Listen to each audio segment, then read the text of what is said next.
చెప్పి వెళ్దాం. అమ్మ వచ్చాక మనల్ని వెళ్ళనివ్వదు, ఎప్పుడే వెళ్దాం మనం అని అంటుంది.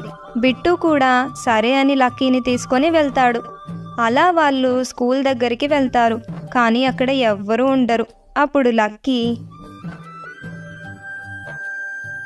అన్నయ్య ఇక్కడ ఎవరూ ఆడుకోవడానికి లేరు, ఇప్పుడు ఏం చేద్దాం? మనం తిరిగి ఇంటికి వెళ్ళిపోదాం రా అని అంటాడు.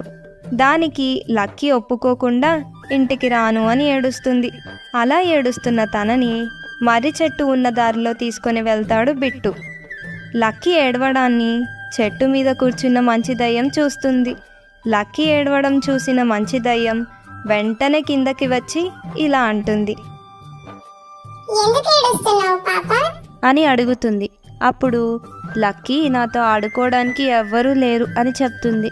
అయ్యో, నువ్వు ఏడవకు, నీతో ఆడుకోవడానికి